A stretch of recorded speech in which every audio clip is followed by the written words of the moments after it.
Bismillahirrahmanirrahim.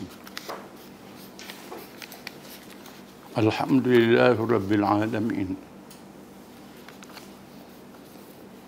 Ar-Rahmanir-Rahim. Maliki Yawmiddin. Iyyaka na'budu wa iyyaka nasta'in.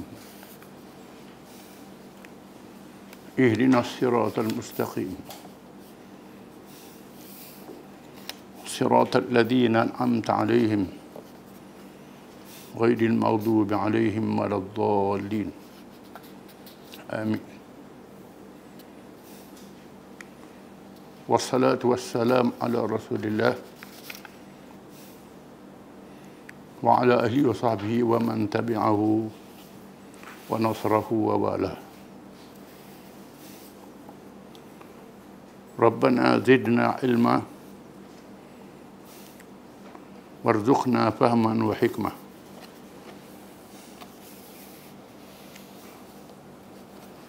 Tersambung perbincangan berkenaan kelahiran, ideologi dan teori-teori moden dan pengaruhnya terhadap umat Islam.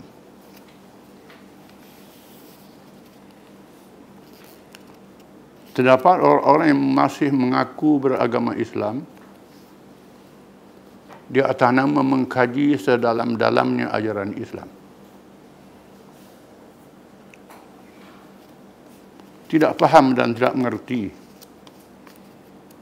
atau tidak tegas dan jahil berkenaan dengan Islam dalam perkara ini. Walaupun dia tahu ilmu agama dalam perkara yang lain, tetapi jahil dalam memahami perubahan masyarakat dan pengaruh yang menyesatkan. Paling malang kalau jahilnya merekap, tidak sedar dirinya jahil, tetapi mahu bercakap berkenaan Islam. Lalu menganut ideologi itu, berjuang dengan bersungguh-sungguh meninggalkan syariat Islam sendiri.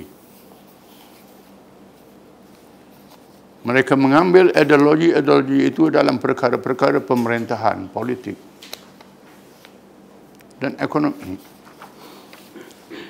Atau dengan lain perkataan, dalam perkara urusan kehidupan dunia. Bahkan ada di antara mereka yang berani menuduh Islam dengan tuduhan-tuduhan jahat dan fitnah-fitnah. Seperti Islam tidak sesuai lagi di zaman ini. Atau Islam mestilah disesuaikan dengan ideologi itu. Dengan membuat perubahan-perubahan yang berani sehingga menghalalkan yang haram dan mengharamkan yang halal. Mereka lah sebenarnya orang-orang yang sesat di zaman ini, memecah belahkan masyarakat Islam daripada tali agama Allah.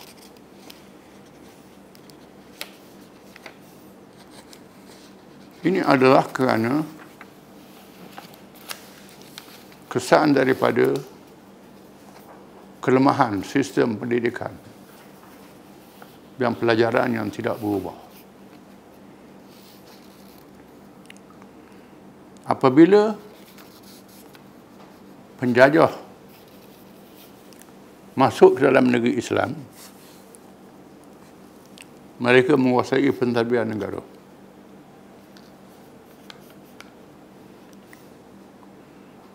Mereka pisahkan urusan agama dengan urusan dunia. Urusan agama, semayang, puasa, menentukan anak muda Ramadan, hari raya, zakat, perhiasan nikah kahwin, harta pusaka, wakaf. Diserah pada orang Islam. Mereka tak kacau, mereka tak ganggu.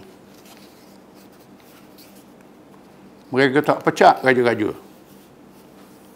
Tapi mereka buang kuasa raja-raja. Raja-raja ada kuasa agama sahaja. Tak ada kuasa mentadbir dan memerintah. Mereka lantik para pegawai bagi pihak penjajah itu di negeri umat Islam.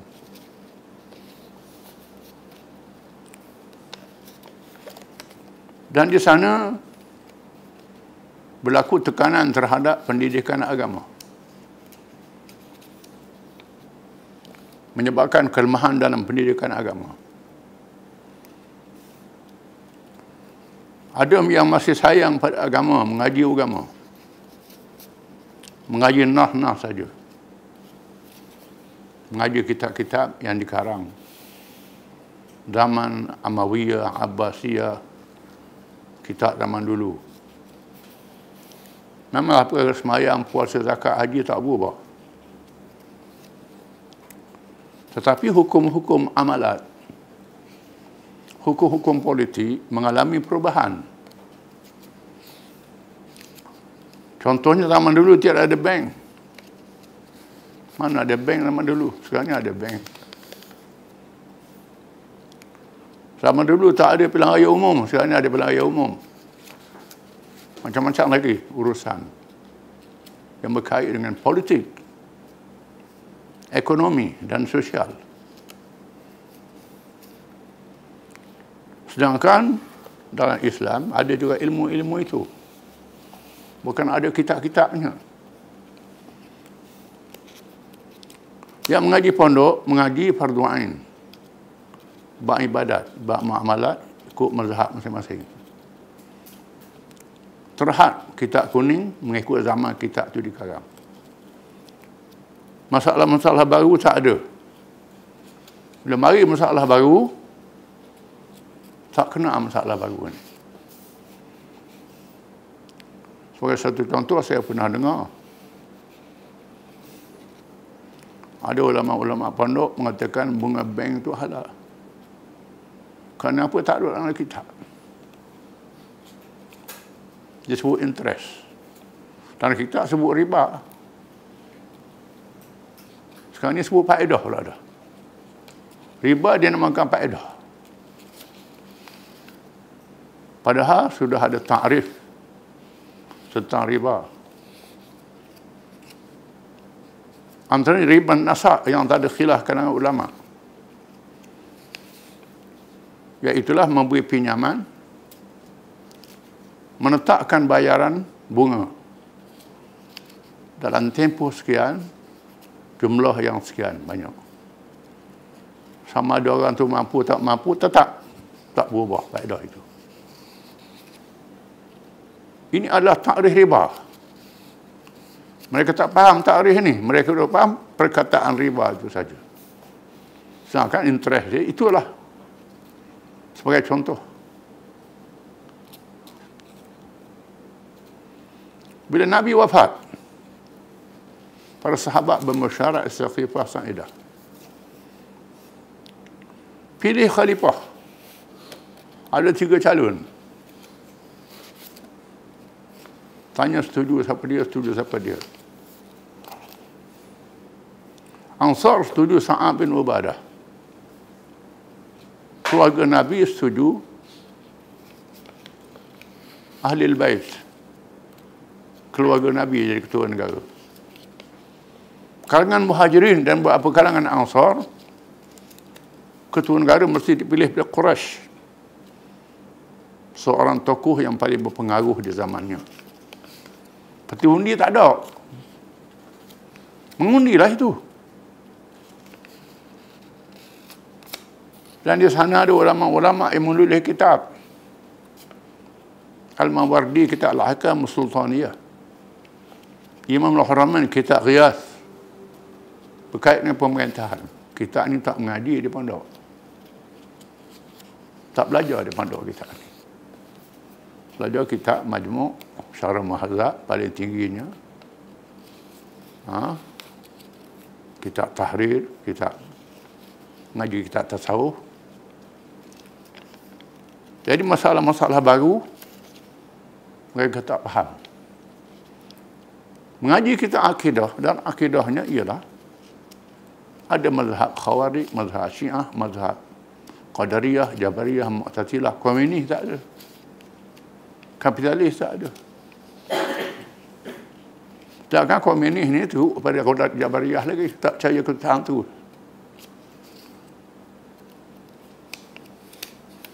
Terdapat kalangan yang mengaji agama sokong komunis. Tak tahu komunis tu nak apa. Dia ke lawan penjajah ke? Ikutlah. Memanglah komunis lawan penjajah British. Tak dinafikan. Tapi komunis pun penjajah juga. Dia tak faham. Oleh kerana dia lawan orang putih, kita ikut dia sama. Sedangkan fahaman komunis teruk pada orang putih lagi. Orang putih percaya ke Tuhan. Komunis tak percaya ke Tuhan. Saya pernah baca, tak silap saya, Buya Hamka menulis tulisan dia di Indonesia. Keping pilihan raya Tok Guru Pondok, saruh atas petah komunis. Keping pilihan raya, sokong bagi komunis. Berlaku sebab begitu sekali. Di Malaysia, ustaz-ustaz masuk hutan dengan komunis. Semangat terawih dengan komunis. Komunis tak halang kalau semangat terawih. Sedangkan buku komunis Karl Marx mengatakan Tuhan tak ada. Tak percaya pada Tuhan. Ini satu pihak. Satu pihak lagi yang terpengaruh dengan Barat, mengaji orang putih. Mengaji orang putih, masih semayang, masih puasa. Oleh kerana tengok kemajuan orang-orang Barat ni hebat, kita kena ikut Barat lah. Tak boleh ikutlah hukum-hukum yang ada dalam kitab ni, semayang cukuplah, puasa tak apa. Sabar begitu sekali. Ini kelemahan yang berlaku. Di sana ada ulama-ulama mujaddid.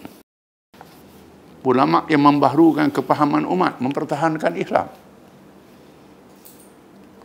Ulama-ulama ini ditahan, dipenjara, dibuang negeri. Dibunuh pun ada. Orang pun takut. Menyebabkan kecelaruan di dalam memahami Islam.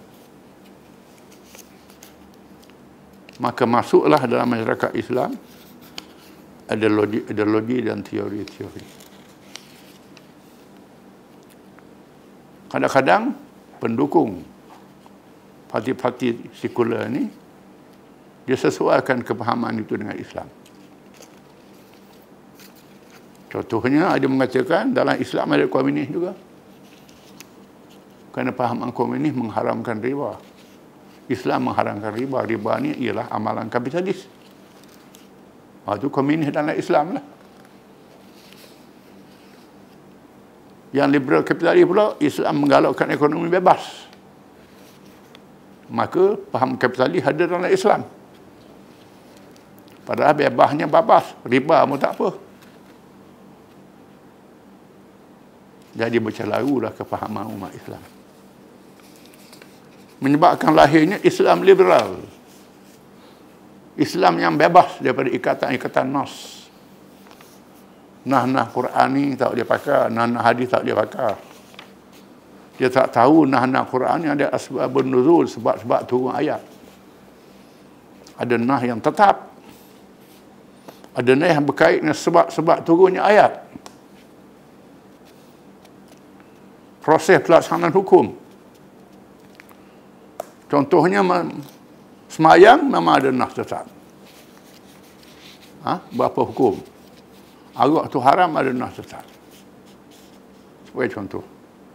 Tapi proses mengharamkan arak itu Tuhan turunkan nas demi nas. Contohnya peringkat awal, yas'alunaka 'anil khamri wal maisir qul fihima ithmun kabirun wa manafi'u lin-nas wa ithmuhuma akbaru min naf'ihima. Mereka bertanya Muhammad tentang arak dan judi. Beritahu arak dan judi itu ada manfaat dan ada dosa mudarat. Tapi mudaratnya lebih besar. Itu peringkat yang sama. Kemudian berlaku orang Islam masih minum arak, sembahyang dah tinggal. Mabuk tengah sembahyang, baik kuliah kafirun dia dah nak berhenti mabuk.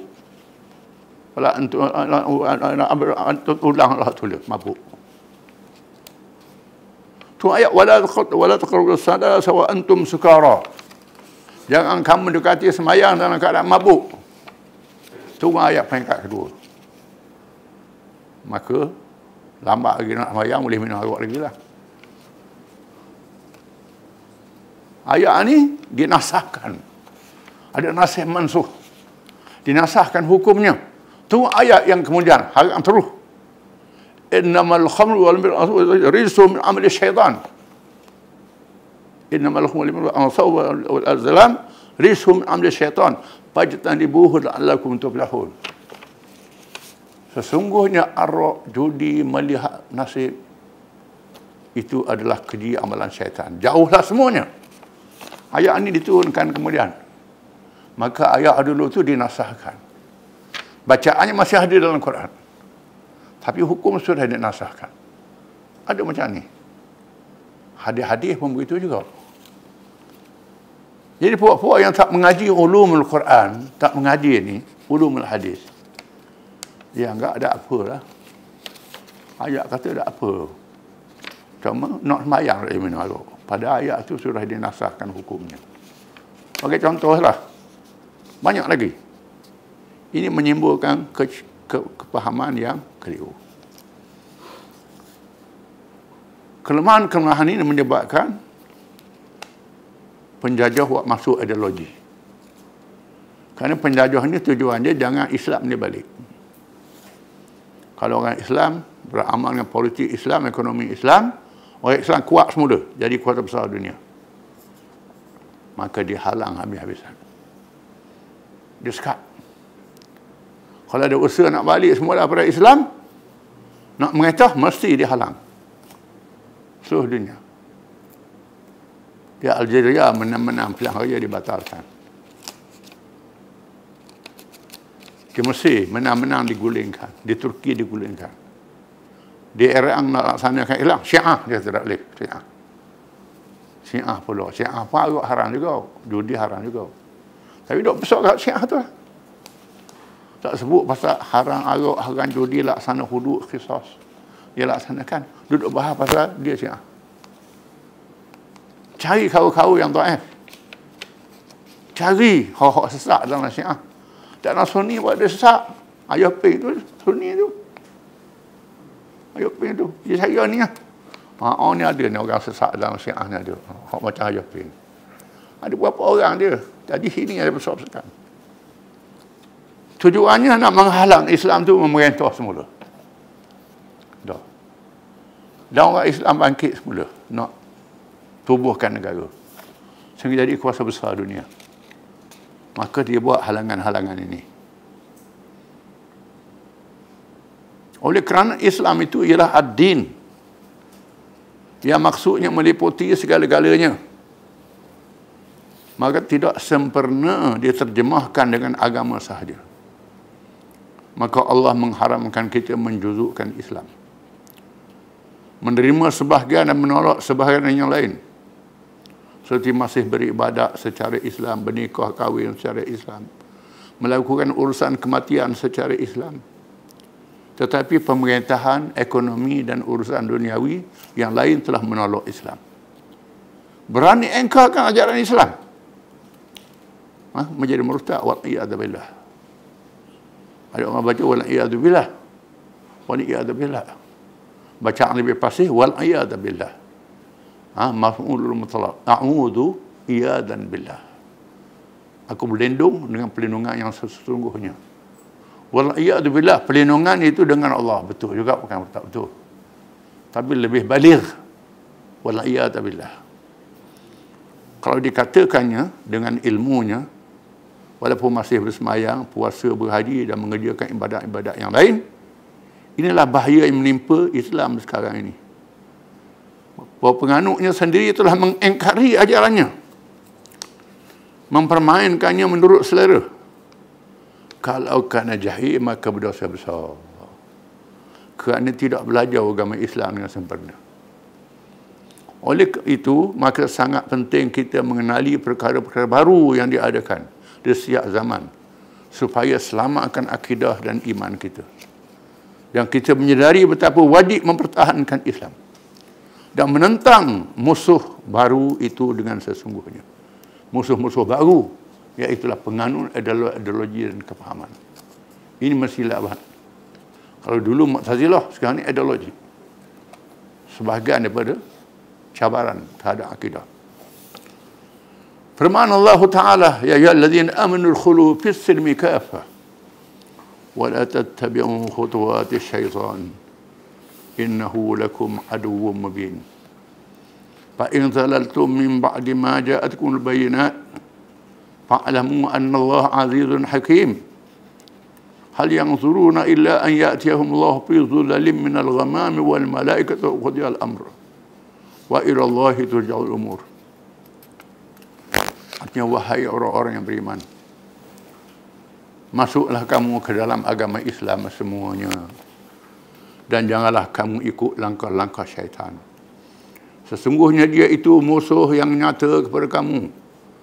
Maka jika kamu terpesong setelah datangnya keterangan-keterangan, maka ketahuilah bahawa Allah itu maha perkasa lagi maha bijaksana. Adakah kamu menunggu setelah datangnya hari kiamat? Apabila Allah datang untuk membicarakan kamu diiringi oleh awan dan para malaikat, lalu dia buat keputusan menjatuhkan hukuman, dan kepadanya sahaja dikembalikan segala perkara. Islam adalah ad-din. Inna ad-din 'inda Allahi al-Islam. Din sisi Allah Islam. Perkataan din ni lebih luas dari makna agama, religion dalam bahasa Inggeris. Agama sempit makna dia. Ad-din, agama dan urusan-urusan dunia yang berkait dengan ajaran Islam. Itu makna ad-din. Termasuk urusan duniawi. Kalau kita mengaji ilmu tauhid, mengaji sifat 20, Allah Ta'ala bersifat dengan ilmu Allah Ta'ala, segala-galanya Allah Ta'ala tahu belaka. Tiba-tiba Allah Ta'ala tak tahu bab niaga. Allah Ta'ala tak tahu bab politik. Allah Ta'ala tak tahu bab. Allah Ta'ala tahu bab sembahyang je. Betul ke tu?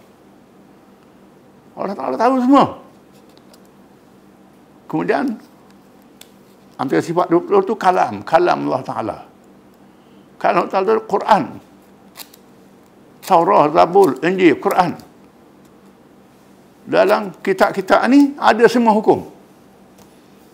Bukan sahaja hukum sembahyang, hukum kehidupan manusia. Ada dalam kitab-kitab ni. Quran kalam Allah Ta'ala. Mengaji Quran bukan main sedap lagunya, tajwidnya. Tak tahu apa benda ada dalam Quran tu. Undang-undang antarabangsa ada dalam Quran, undang-undang perang ada dalam Quran, undang-undang damai ada dalam Quran. Semua ada dalam Quran. Ni hebatnya Quran ni. Kitab mukjizat. Yang kita kena faham. Quran kalam Allah Ta'ala. Yang sempurna. Yang cukup. Dan Allah Ta'ala suruh masuk dalam Islam semuanya. Udkhulu fis-silmi kaffah. Ya ayyuhallazina amanu udkhulu fis-silmi kaffah wa la tattabi'u khutuwati syaitan innahu lakum aduwwun mubin. Wahai orang-orang yang beriman, masuklah kamu dalam Islam semuanya. Jangan ikut langkah-langkah syaitan, kerana syaitan itu musuh nyata daripada kamu. Setengah ulama tafsir meriwayatkan ayat ini turun kepada Abdullah bin Salam radhiyallahu anhu. Seorang pendeta Yahudi yang alim, yang masuk Islam. Ya, Nabi janji dia ni ahli syurga. Nabi Salam ni. Setelah dia masuk Islam, dia minta izin dengan Nabi. Dia akan kawan dia. Oleh kerana menjadi amalan dia, tiap-tiap amalan satu dia baca kitab Taurah. Kitab Taurah ni kitab Allah Ta'ala turunkan kepada Nabi Musa AS. Apa salahnya baca Taurah untuk ambil berkat? Nak baca kitab Torah malam Sabtu. Macam kita baca Yasin malam Jumaat lah. Nak ambil berkat. Tuhan ayat masuk dalam Islam semuanya. Kitab Taurat sudah dinasahkan. Tak boleh pakai dah hukum dia kena pakai Quran dah. Kalau tak pakai Quran semua, ikut syaitan. Jangan ikut langkah-langkah syaitan. Syaitan musuh yang nyata pada kamu. Kalau kamu gelincir, Allah Ta'ala tahu. Kamu akan berbicara pada hari kiamat. Dan kita kena percaya bahawa tiap-tiap orang manusia ada malaikat kiraman katibin, malaikat yang mulia yang menulis amalan kita. Malaikat ni kerja dia tulis amalan. Kita bercakap, kita duduk di mana-mana dalam masjid, duduk di pejabat, duduk di ofis, dalam kenderaan, di mana-mana malaikat tulis. Kita berniaga di kedai, malaikat tulis. Bukan malaikat tunggu sejik orang main semayang tasik. Lepas tu bila buat sujud, malaikat elok lah. Kau akan ikut mana buat apa-apa. Tak ada. Malaikat tulis belaka. Ditulis semua amalan manusia. Bukan saja orang semayang, orang meniaga, orang cocok tanam, orang memerintah negara. Dia soal pada hari kiamat. Dia bawa tulisan tentang malaikat ini. Orang rasuah, orang terima hadiah, malaikat tulis belaka. Dan sebab itulah orang yang beriman, dia ikut Islam di mana saja. Semua urusan kehidupan dia. Adakah kamu nak tunggu bila berlaku hari kiamat? Kamu dibicara di hadapan Allah. Dia dedahkan suratan amalan kamu. Baca satu-satu dengan detail. Kamu nak tunggu. Kamu bacalah pada hari itu. Akan disoal semua segala-galanya.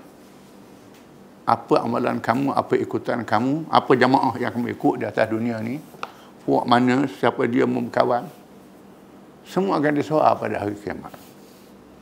Jadi semua urusan kita berkait dengan agama, dengan Islam. Maka ternyata yang lain daripada Islam itu adalah kesesatan. Wallahu a'lam.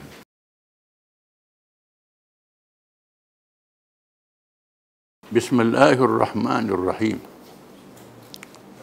Kejayaan peperangan Tabuk. Tabuk ni ialah satu daerah di utara Arab Saudi. Sekarang ni masih nama Tabuk lagi. Sepadan dengan Jordan. Walaupun tak berlaku pertempuran, dinamakan peperangan juga. Kepulangan Rasulullah SAW dari Tabuk membawa kejayaan besar dalam sejarah dakwah dan jihad.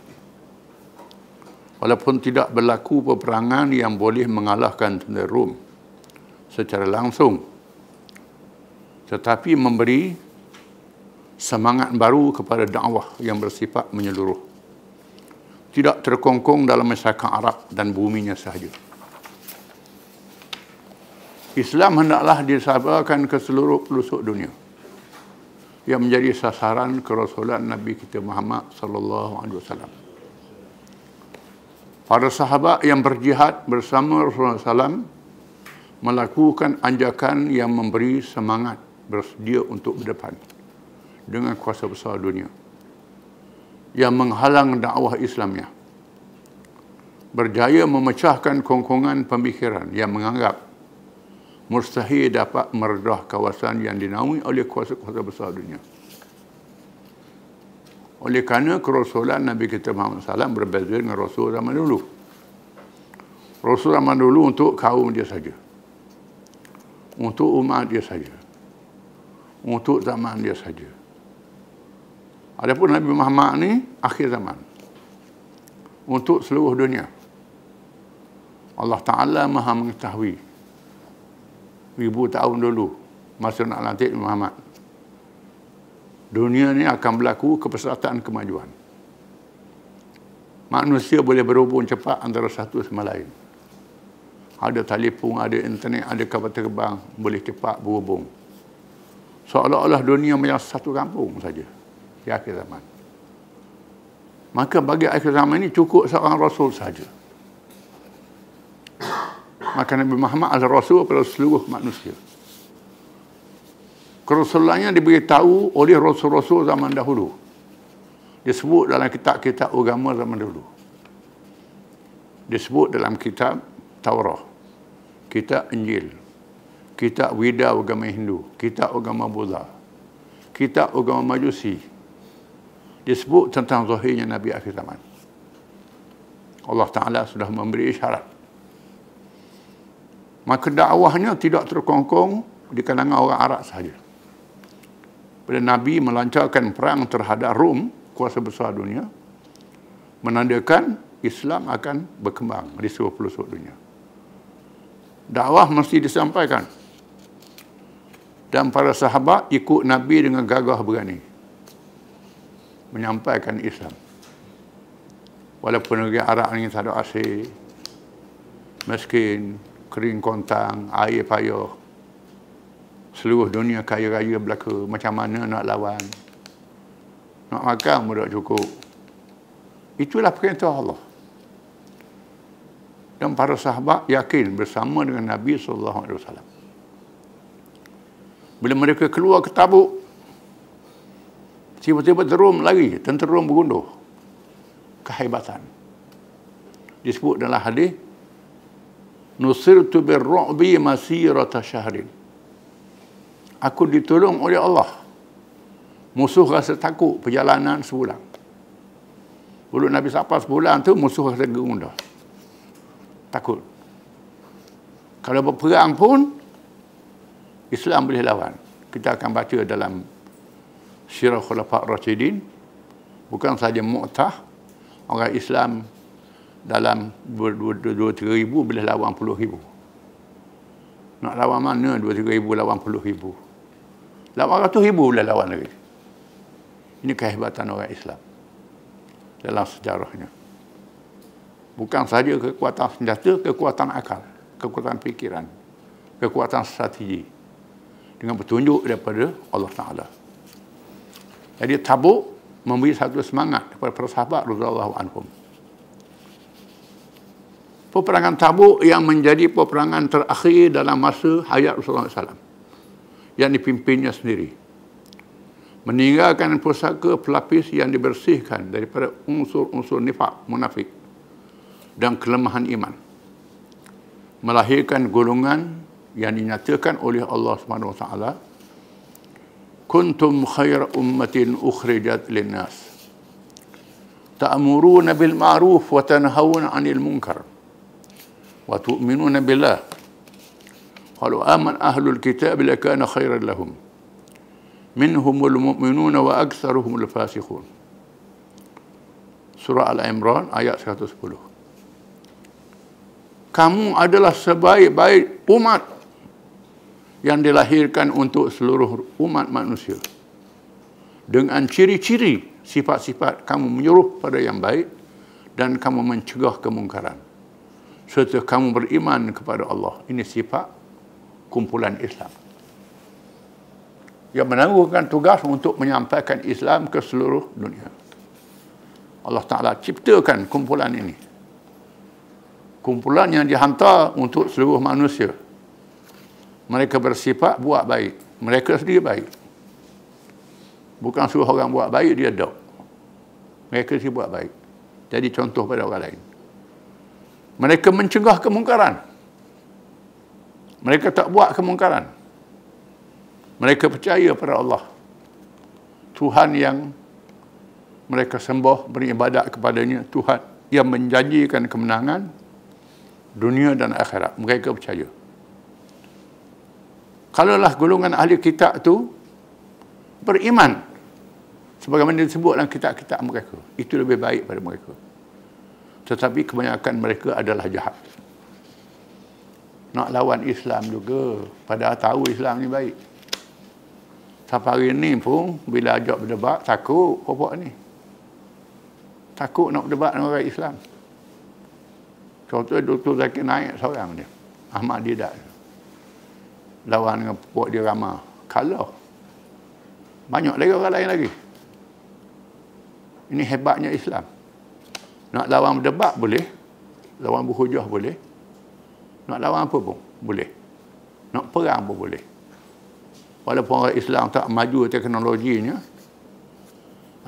Soviet Union kalah di Afghanistan. Jatuh Soviet Union di Afghanistan. Walaupun Afghanistan tu negeri yang paling miskin, yang paling takluk. Pakai kain limuknya, bukan yang ni pun lawa-lawa. Pakai kasut, napuk kaki, stokin tak ada. Jin-jin berlari. Disebut Afghanistan ni kubur kuasa-kuasa besar dunia. British pernah kalah, Soviet pernah kalah. Hari ni mereka nak lari dah di Afghanistan.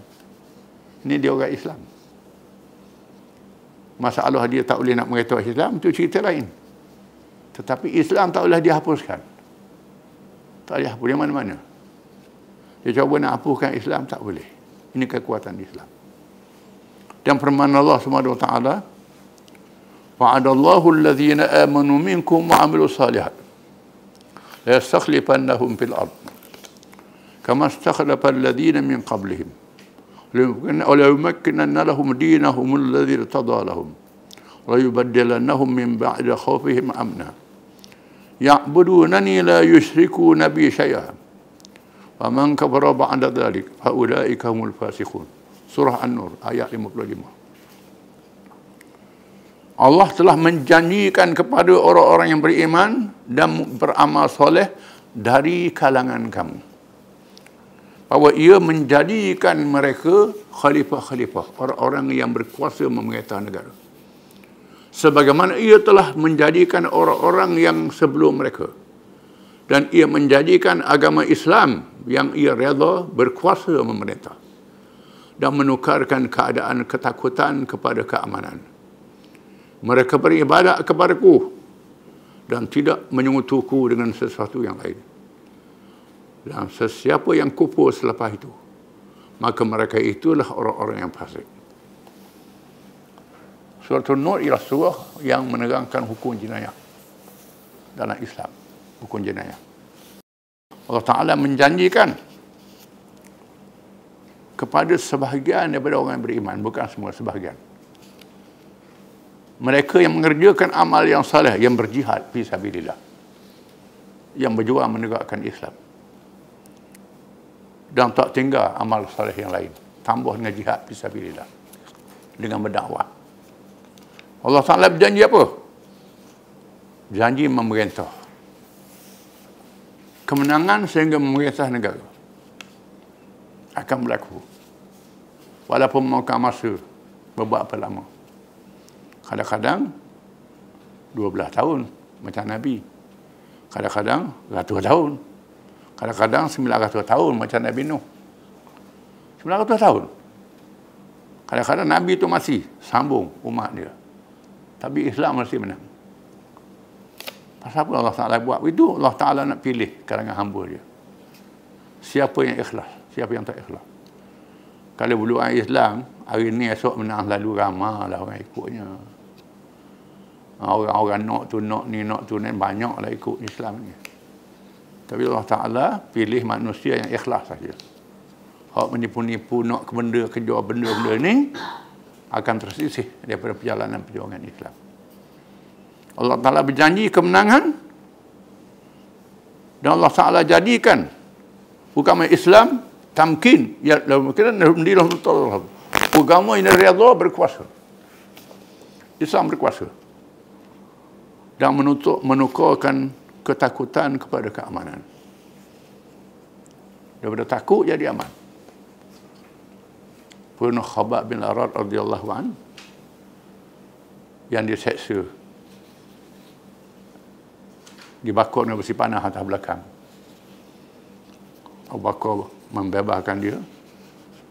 Bilal yang diseksa dengan pada masih yang panah, Abu Bakar bayar pitih, bebas. Dan banyak lagi orang kena seksanya. Ammar bin Yasir, ayah dia mati, Sumayyah mak dia mati, Ammar hidup lagi. Mereka yang terseksa ni setelah dibebaskan bertemu dengan Nabi. Ketika Nabi duduk berehat di bawah bayangan Kaabah waktu tengah hari, Rasulullah bapa dah doa biar menang cepat. Doa lah, kan doa Rasulullah Tuhan makbul kan. Biar menang cepat-cepat kita ni. Rasulullah kata, umat zaman dulu yang berjuang ni, ada yang kena belah tubuh dengan gaji. Dengan gaji dasar mereka sehingga terbelah dua. Ditimbuh hidup-hidup. Disikap tubuh dengan sikap besi sampai ke tulang. Mati. Perjuangan tak mati. Akan tiba masanya Islam akan menang. Bila Islam menang, orang musafir dari Sana'a, dari Yaman, Hadramaut tidak takut lagi. Melainkan kepada Allah. Dan sekali yang dekat kambing. Orang curi, orang merampok, orang melanung, habis dah takut. Bila hukum hudud dilaksanakan. Penjenayah akan menyerah kalah. Hebatnya hukum Islam. Akan berlaku keamanan bila Islam berkuasa dan memerintah. Dengan syarat kamu ikut Islam. Tetapi kalau kamu kufur nikmat, tak ikut ajaran Islam, Tuhan hukum.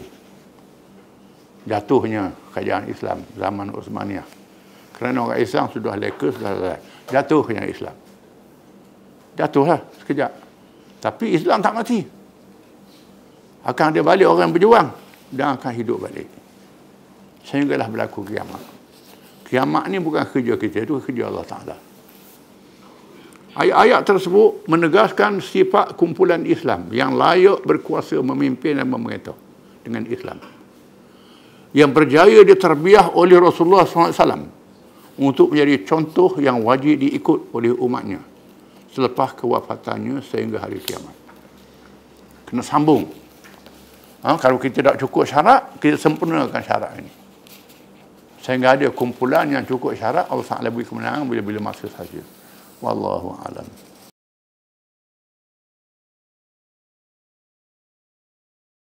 A'udzu billahi minasy syaithanir rajim. Qul in tukhfu ma fi sudurikum aw tubduhu ya'lamuhu Allah. Wa ya'lamu ma fis samawati wa ma fil ard. Wallahu ala kulli syai'in qadir.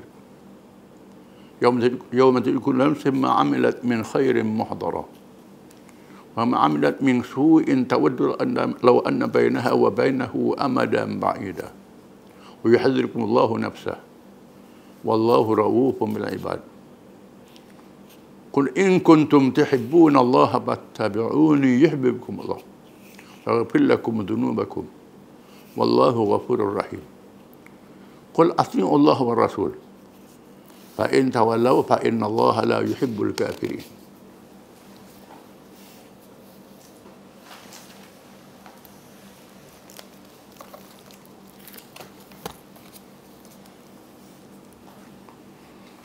Maksudnya, ingatlah hari kiamat yang padanya tiap-tiap seorang akan mendapati apa sahaja kebaikan yang telah dikerjakannya, sedia dibentangkan kepadanya dalam surat-surat amalnya.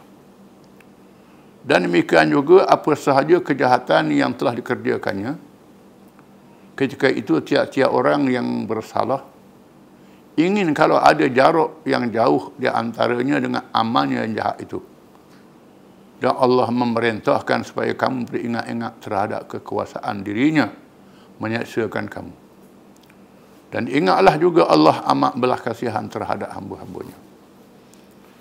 Katakanlah wahai Muhammad sallallahu alaihi wasallam, jika benar kamu mengasihi Allah, maka ikutilah daku nescaya Allah mengasihi kamu serta mengampunkan dosa-dosa kamu. Serta ingatlah Allah amat pengampun lagi amat mengasihani. Katakanlah wahai Muhammad SAW, taatlah kamu kepada Allah dan Rasulnya. Oleh itu jika kamu berpaling, menderhaka, maka sesungguhnya Allah tidak suka pada orang-orang yang kafir. Ayat ini masih berkaitan dengan ayat yang dahulu.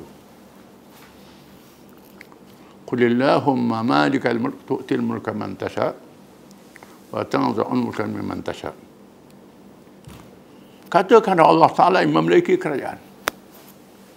Semua kerajaan di atas dunia ini berkuasa Allah Ta'ala. Allah Ta'ala boleh naikkan dia dan boleh jatuhkan kerajaan itu. Hilangkan kerajaan bila-bila masa sahaja. Oleh kerana itu, di sebuah ayat yang berikut kita baca minggu lepas, tidak harus bagi orang yang beriman menjadikan orang kafir rakan yang setia. Diberi kesejahteraan tidak belah bagi. Sehingga mengharapkan kemenangan daripada orang kafir. Tak boleh. Kita boleh baik orang kafir. Baik nak ajak dia pada Islam. Baik nak tunjuk sifat Islam kita pada orang kafir. Nak tunjuk pada dia. Kita tak paksa orang kafir masuk Islam. Kita ajak dia masuk Islam.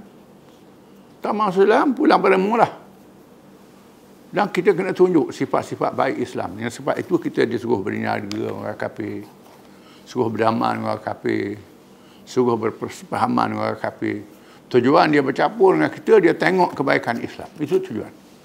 Bukan kerana nak mengharapkan kemenangan daripada mereka. Itu tidak boleh. Kalau memberi kesetiaan yang tak boleh bagi, banyak setengah orang hari ni, kalau tak dengan orang kafir, kalau dia menanglah kita. Ini salah. Itu sifat orang munafik. Allah Ta'ala tak izin. Tidak dibenarkan sekali kali kita menunjukkan keredaan kepada kekufuran. Ila an tattaqu minhum tuqah. Malaikat dalam keadaan yang takut. Bila kita dijajah oleh orang kafir, dia nak bunuh kita, nak bunuh anak isteri kita. Nak ragu anak bini kita kalau dah ikut dia. Di masa itu dia benarkan kita ikut dengan lidah saja, tidak boleh dengan hati. Disebut dengan taqiyah. Taqiyah ni menyelamatkan diri dengan ucapan lidah, dengan hati. Di antara contohnya ialah Ammar bin Yasir radhiyallahu anhu. Bila Abu Jahal suruh ayah dia Yasir puji berhala. Ayah dia tak mau puji berhala, dibunuhnya. Suruh mak dia Sumayyah puji berhala. Mak dia tak mau, dibunuhnya. Sampai dengan Ammar bin Yasir suruh puji. Ammar pun puji berhala. Dibebaskan. Bila bebas, Ammar pun pusing lah. Macam mana dia sebut puji berhala ni jadi kafir lah dia. Pergi menghadap Nabi. Lalu turun ayat, illa man ukra wa qalbuhu mutma'innun bil iman. Dan orang yang dipaksa, hati dia tenang dengan iman. Dia dipaksa, lidah dia, hati dia tak. Nak selamatkan diri, diizinkan. Ini dalam keadaan yang tertentu. Ulama mengatakan ada dua perkara. Yang pertama, rukhsah. Yang kedua, azimah. Rukhsah memilih mati. Nak bunuh aku. Ini azimah. Azimah. Azimah pilih mati. Rukhsah pilih kecek nak selamatkan dengan lidah. Ini rukhsah. Dua-dua ni boleh berlaku. Tengok keadaan lah. Kalau keadaan dia nak kacau bini kita, biar mati aku, bini kau nak rogo bini aku, itu tak boleh. Kita pilih ni rukhsah. Tapi kalau kita seorang, bini kita adalah kita seorang dia, pulang pada kita lah. Ini boleh pilih. Nak pilih rukhsah boleh, pilih azimah boleh. Ulama mengatakan azimah lebih afdal, mati syahid. Rukhsah tak dosa. Berdalilkan dua orang sahabat Nabi. Sahabat ni Nabi tu atau bawa surat kepada Musailamah bin Kadzab. Musailamah tulis surat ke Nabi, wahai Muhammad, mu rasul orang Arab, aku rasul negeri aku. Kita bagi bom ini dua. Nabi pun jawab surat daripada Muhammad Rasulullah pada Musailamah bin Kadzab, Musailamah pembohong. Atau suruh dua orang ni bawa surat atau ke Usama. Ini dekat-dekat Nabi nak wafat. Dua orang sahabat bawa surat. Lalu Usama tanya ke seorang tu, percaya tak aku jadi Nabi? Percaya tak Muhammad jadi Nabi? Percaya. Percaya tak aku? Percaya. Ni lepas. Bawa seorang lagi tanya, percaya tak Muhammad jadi Nabi? Aku percaya. Percaya tak aku jadi Nabi? Aku kau tidak dengar itu. Lalu dibunuhnya dia. Mati syahid. Orang cerita ke Nabi. Nabi kata, hak yang pertama tu tak ada apalah, selamat lah. Yang kedua ni mati syahid. Ini rukhsah dengan azimah. Rukhsah ni ialah berucap dengan lidah. Hati tidak boleh. Kalau hati redha juga, tidak boleh. Kalau hati redha juga, kita sembunyi. Qul in tukhfu ma fi sudurikum aw tubduhu ya'lamuhu Allah. Kata wahai Muhammad, kalau kamu sembunyikan apa yang ada dalam dada kamu, atau kami lahirkan, ya'lamuhu Allah, Allah Ta'ala tahu. Tak dia tipu. Ada kait ayat dulu. Wa ya'lamu ma fis samawati wa ma fil ard. Dan Allah Ta'ala tahu apa yang ada di langit, apa yang ada di bumi. Semua Allah Ta'ala tahu. Tak boleh sembunyi. Benda yang gaib, malaikat yang gaib, syaitan yang gaib, Allah Ta'ala nak tahu dan nampak. Semua yang haluh, tengah malam gelap gulita, Allah Ta'ala tahu. Makhluk dalam batu yang keras, Allah Ta'ala tahu. Wallahu ala kulli syai'in qadir, dan Allah Maha berkuasa di atas tiap-tiap sesuatu. Ingat, ya untuk kullu nafsin ma amilat min khairin mahdhara. Hari kamu akan dapati semua amalan manusia akan dibawa ke hadapan. Iaitulah hari kiamat, untuk dihisab amalan manusia. Wa ma amilat min su'in, amalan yang baik akan dibawa ke hadapan Allah pada hari kiamat. Wa ma amilat min su'in tauduk dalam bainahu amadan ba'idah. Apa yang dia buat berkejahatan, dia mahu supaya dipisah antara dia amal jahat tu sejauh-jauhnya. Tak mau tengok amal jahat tu. Ini berlaku hari kiamat. Bila tengok surat amal jahat tu, takutnya. Tak mau kelih, biar duduk jauh. Wa yahdzikumullahu nafsah.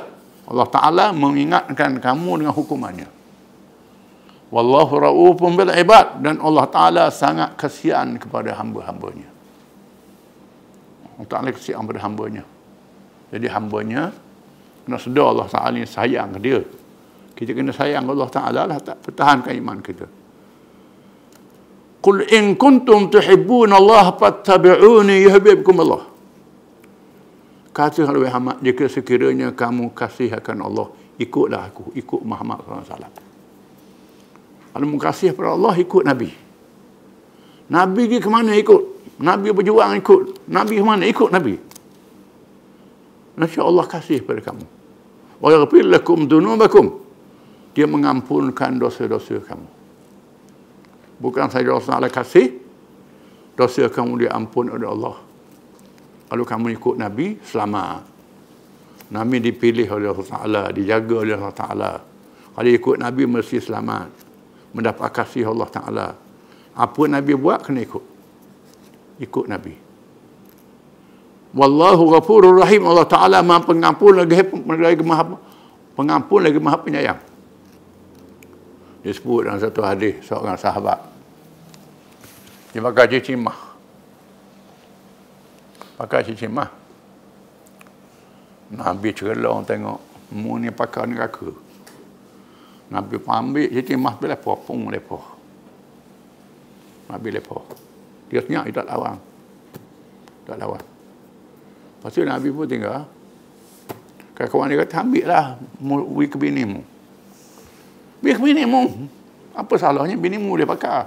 Aku tak mau ambil lah. Nabi lepas lah. Sampai gitu. Kalau kita, dia rebah apa kata. Orang tu mah. Ini. Bukan tak boleh. Padahal tak apa-apa. Dia ambil balik beri ke bini dia. Jadi biasa. Dia salah. Tapi patuhnya ke Nabi itu tak begitu. Aku tak mau ambil dah, Nabi lepas dah. Mah. Bukan barang, harga mahal. Apa begitu. Ini contoh sahabat Nabi. So sahabat ni tak boleh nak lawan. Qul ati'ullah wa rasul. Katakan ta'atlah kamu aku Allah dan Rasul. Fa in tawallaw fa inna Allah la yuhibbul kafirin. Kalau kamu berpaling bertaat kepada Allah dan Rasul, ikut orang kafir, Allah Ta'ala tak kasih pada orang kafir. Bila Allah Ta'ala tak kasih pada orang kafir, kalau mau ikut orang kafir ke, mu dia mereka oleh Allah lah. Jawabnya begitulah. Mafhumnya begitu. Jadi kita kena teguh pada Allah dan Rasul. Jangan berpisah dengan Allah dan Rasul. Ikut perintah, tinggal larangan. Itu bukti kasih kita. Wallahu a'lam.